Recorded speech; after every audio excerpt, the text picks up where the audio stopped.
Yeah, I wanted them to suffer because, and I'm saying that from being from Michigan, because I'm from Toledo, Ohio. right. So So yeah, we know. know, Yeah. you know, the top heaviness of the different car companies is it's legendary. Yes. The layers and layers of ridiculous management, and then you go down to the negotiating with the unions, where it's simply a blackmail situation, and then the unions are rewarding people for length of time working instead of actual productivity and bringing innovation into the workplace. I mean, it's just it's a toxic environment. It's a toxic environment, and it needed to be completely cleaned up. It didn't need to be put on life support. Right. I mean, you know, the key problem with the unions is I don't blame people for being unionized. There certainly was a time when labor was terribly exploited in this country, and labor unions were important in putting an end to that period. But you had a situation on the car assembly lines where the fellow laying on his back, screwing in the drainage bolt at the bottom of the oil pan, was making the same or more, according to seniority, than the person hanging a door. Hanging a door is a skilled and delicate operation, and those of us who've had a car with a door that didn't work quite right can tell you. And screwing that little bolt into the bottom of the oil pan is not. And yet there was no. The unions essentially forbade any differential in pay for these people, other than according to seniority, and that's stupid.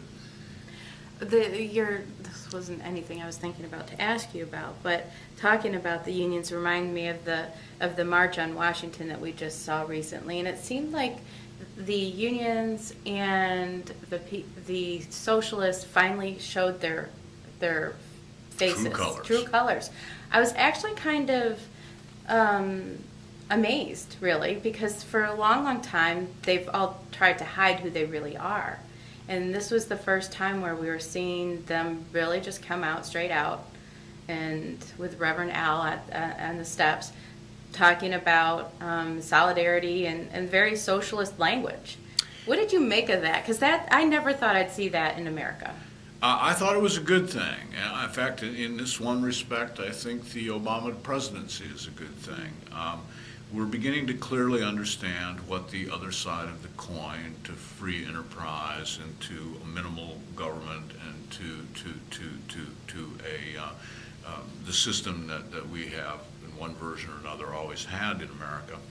And the other side of that coin is a massive redistribution of goods and services to people without regard to need or merit, simply because we're trying to make things fair. We want to make things fair. Now, I have a 12-year-old daughter, so I get to hear the "it's not fair" argument. Yes, do I? Yes. You know it's not fair. I loved your section in here about that. Well, that's it, and I'll recapitulate it right here. You know, one day when I just had too much of the "it's not fair," I kind of blew up, and these were words that just poured out of my mouth. This wasn't something that I sat down and wrote or thought about ahead of time. I looked at my daughter and I said, "Honey, you're cute. That's not fair. You're smart. That's not fair. Your family's pretty well off. That's not fair. You were born in the United States of America.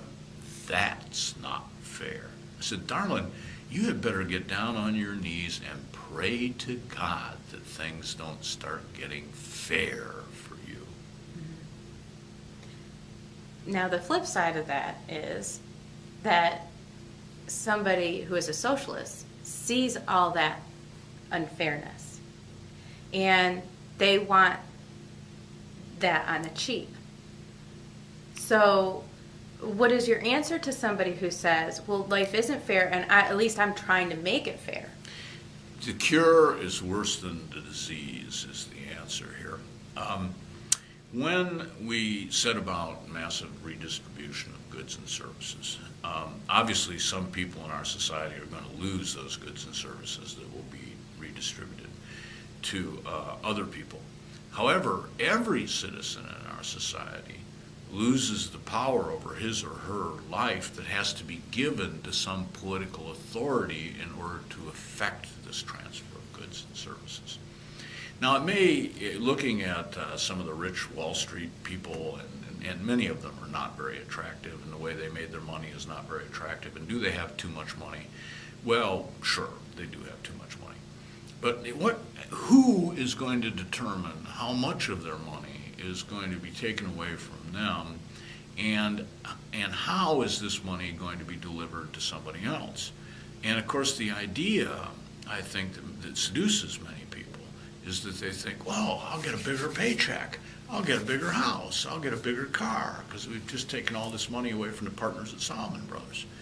No, that's not what you're going to get, because the government is going to redistribute these benefits. What you're going to get is going to be more carrots in your free school lunch.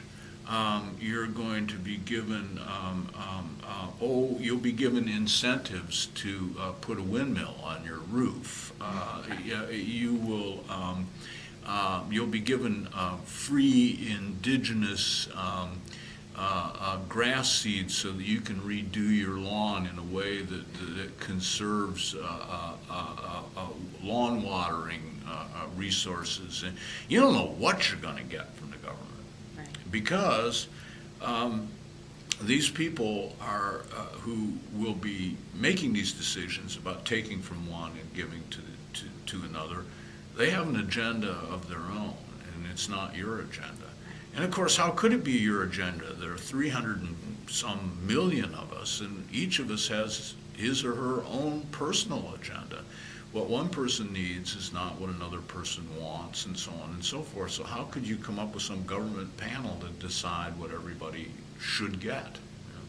But it worked. I mean, when President Obama's, I would say, like, the classic line when he was running for president was 95% of you will get a tax cut, and we'll stick it to those mean 5%, which I found, first of all, I'm no math genius, but it's ridiculous just on the face of it. And second of all, who is going to believe that this is going to happen for 95% of the people? I mean, it made no sense. Well, first place, it was a lie. And second place, even if it were the truth, what would happen to that 5%? You can take all the money away from the rich once.